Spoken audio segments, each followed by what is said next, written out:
The Indiana Fever are first-time Commissioner Cup champions after defeating the Minnesota Lynx 74-59 last week. And it was basically an upset because Minnesota Lynx had home court advantage, and they were playing an Indiana Fever team that did not have Caitlin Clark due to a groin injury that she's been working through.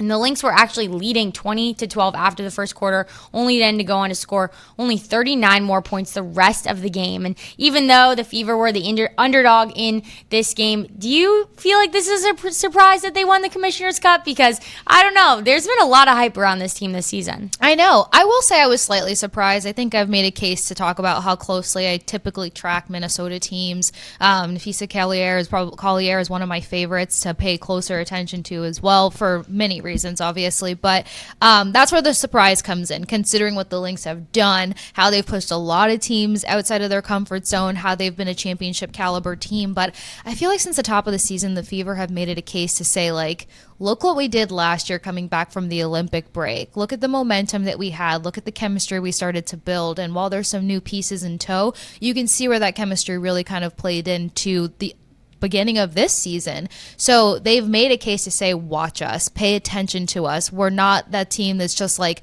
only bring us hype because of Caitlin Clark. Like, there's more different kinds of variations of talent here that's going to make the Fever a team worth talking about. And that's where it was like, all right, this may have been a surprise, but it was totally a worthy surprise. Definitely. And it's dangerous, right? I think people in the WNBA and even fans are like, oh, shoot, they're winning this game. They're winning this championship without Caitlin Clark. Yeah. And that's when you see other players like Natasha Howard, who got MVP. She had 16 points, 12 rebounds, step up, especially on defense as well. Yeah. And so that's what's really impressive is, yes, we knew she was a great defender, but when your top players, are out and go down, who's going to rise to the occasion? Who's going to step up? Also, Aaliyah Boston.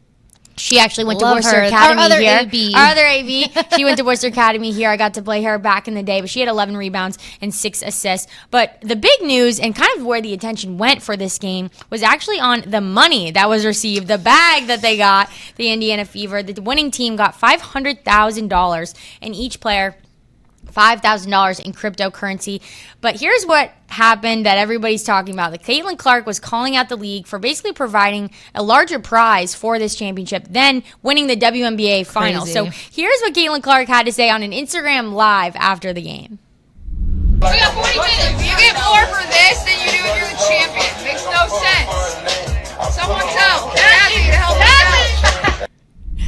Caitlin Clark is like the most chill but confident person I've ever witnessed. It's just it makes no sense. Yes, it's I kind of just I love her attitude. I love the vibe that she has. But I thought it was so cool that she really called out the WNBA commissioner. Yeah, she's like, "Yo, Kathy, send us some help out here." And I thought that was really bold, truthfully. But at the same time, if anybody's got to do it, it's got to be her. 100%. It's got to be her in that moment as a current champion. You know what I mean? It's one thing if she said it with if the they goggles, just fell with the ski goggles on. The ski goggles. It's one thing if she said it though, being on the losing end of this game, right? Because then it's like, okay, you can add so many other narratives to the mix, but being as so that her team is a team that won, and she's sitting there and I love the one-liners that she drops. She drops one realistic one-liner, so perfectly in the midst of the storm, and it's just how do we make more money with this than the WNBA finals? Yet we're asking people to pay more attention to the WNBA as a whole. We want to direct more attention to the finals. We want people to care about the teams that are competing, the teams that come out on top, the teams that break droughts like New York. So you can't have all of that if you're just going to sit here and put limitations on certain facets of it. And mid-season through, maybe it's one of those things that just helps create more inspiration and initiative. But I agree. I think it would have more of an impact to say we want to get to the finals, not just because of the bag you can get, but because of what it means as a whole. I loved your point just about how if she had lost the game, it would have been totally different, and it probably would have been received different. Because, we would have changed the narrative entirely. Then you had the other factors. Oh, you're just bummed that you want to win the real prize at the end WNBA. I love that perspective because I think that's so valid. But here she is, literally ski goggles on. You just won a huge accomplishment for your organization, and she's using that to be and it wasn't a formal press conference. She's celebrating in the back. But I thought it was great, and she's literally saying it makes no sense, right? So generic and basic. But that's the crux of what all these WNBA players are saying. Like, this makes no sense. We're making this amount. The views are going up. Ticket sales are going up. Yeah. We're getting more attention. And I think that's where all of the conversation is really going, is they're looking at what's going on in the W and they're seeing what they're getting in return. And that's kind of, where it's culminating, really. Yeah, they're the ones in the trenches of all of this. So, I feel like we kind of had a bit of a similar conversation for the Unrivaled series in terms of like, how are they properly marketing this? How are they making this make sense? And I think we're hearing a lot more players step up to the plate and say, we need to make sense of every aspect of the WNBA. We can't ask for fans to pay attention, yet we're demeaning parts of the league, the game, the players on the other flip of the coin. And I feel like this is a good season for a lot of these voices to get a little bit louder, but not just in terms of rattling cages, to actually be heard, because fans are going to start supporting it. We saw how much fans kind of get in lieu and really start going to bat for these women when they are privy to these kinds of things.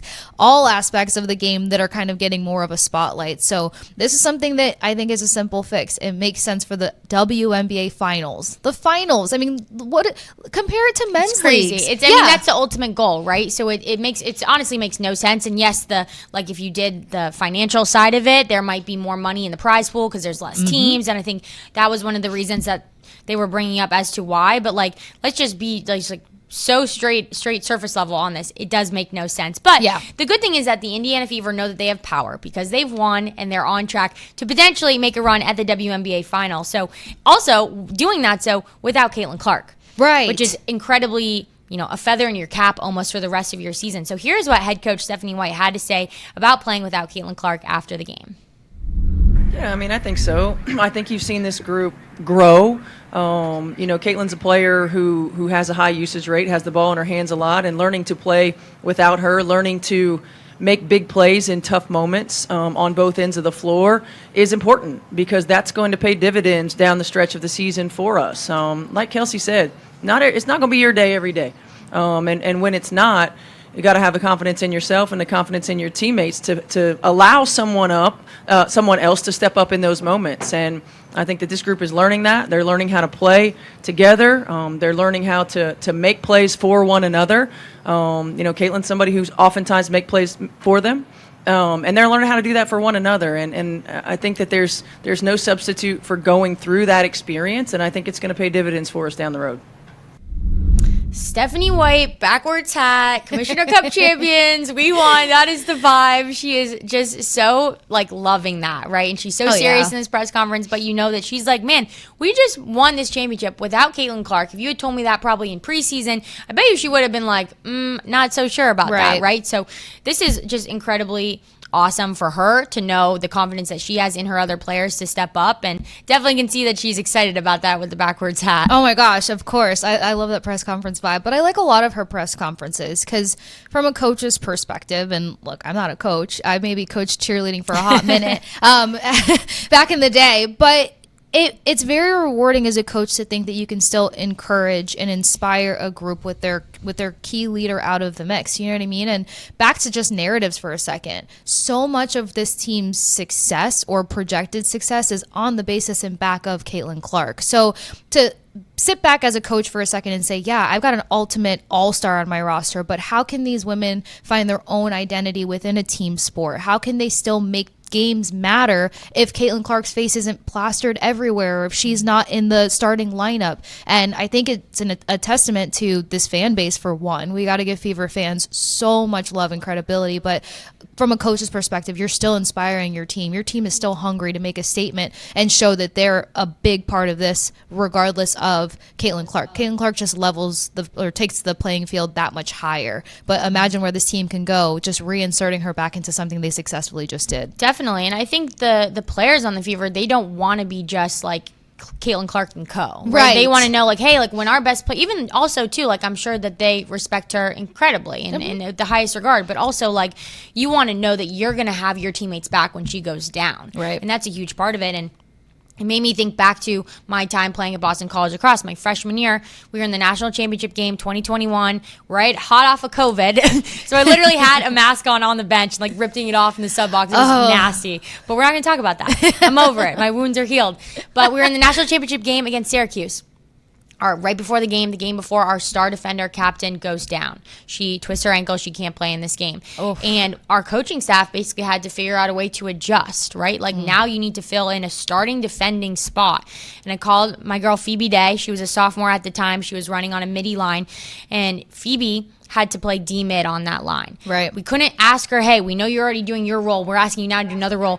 You have to play D-mid, and then we'll split it with another A-mid. So basically, you can't replace the whole role and responsibility and impact that a starter, that a leader has. 100%. But the best coaches, the best teams, and the best players are able to rise to the occasion and figure out, hey, we might just need to have multiple people do one person's job. So Phoebe Day was running D-mid on the top line and then also straight midi the entire rest of the game on the other line. So there's a lot of moving parts. I had to call her and be like, did I remember this right, Phoebe? So she was great recapping me on that, but I remember that being a great turning point for my lacrosse IQ and just for our team to know, hey, we were in the national championship game and we were able to adjust, we were able to rise to the occasion and have our teammates back who went down.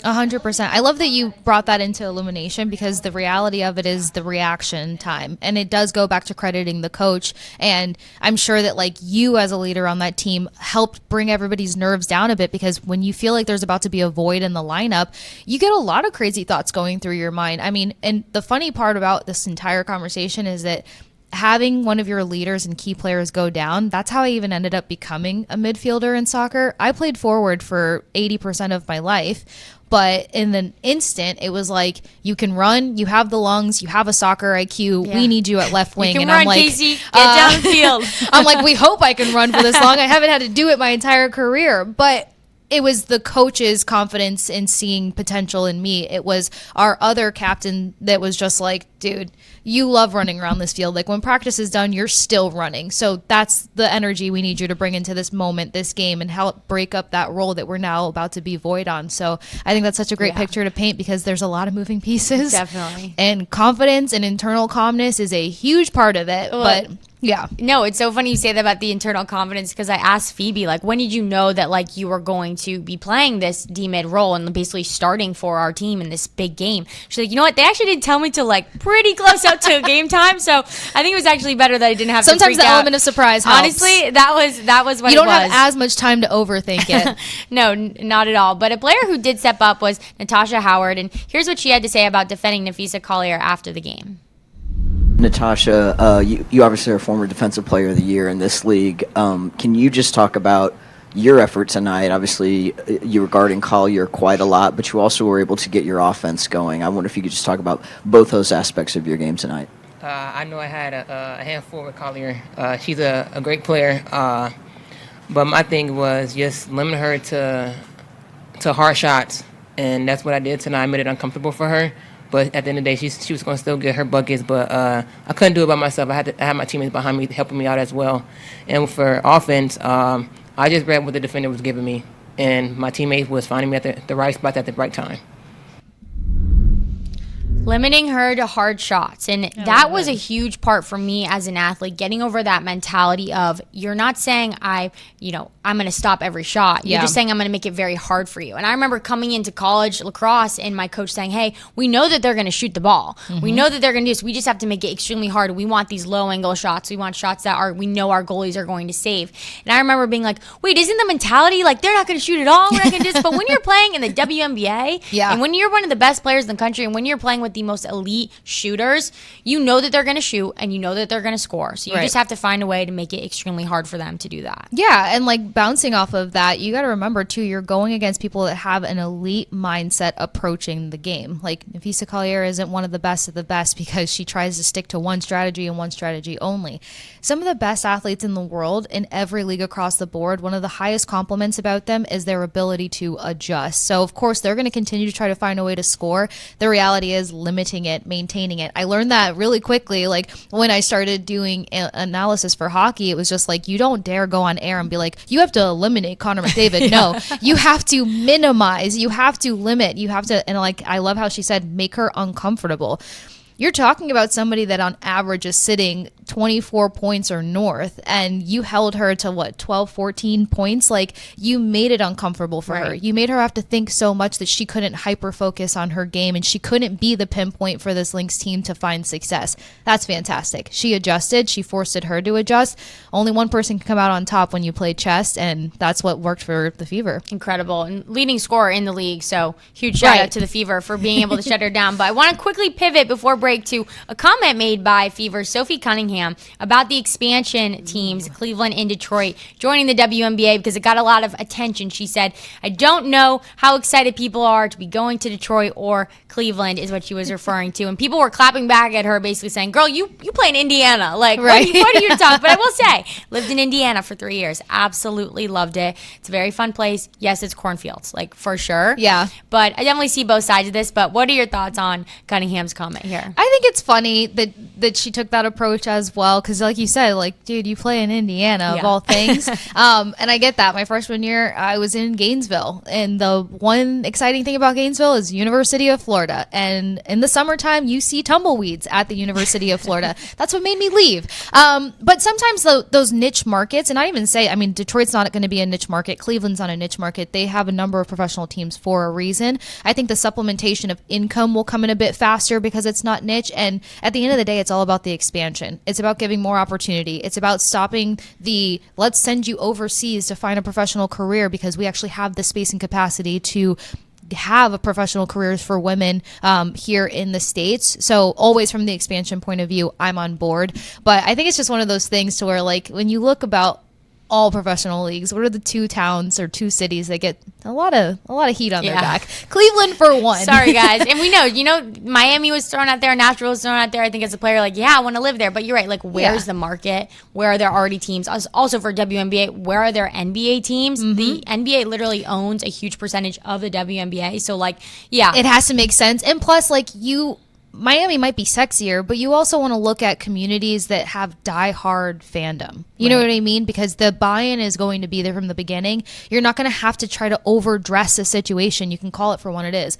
An expansion WNBA team that's going to make a difference. Definitely. And hey, if she gets traded there, if she gets moved there, then we'll see what ends up happening with that.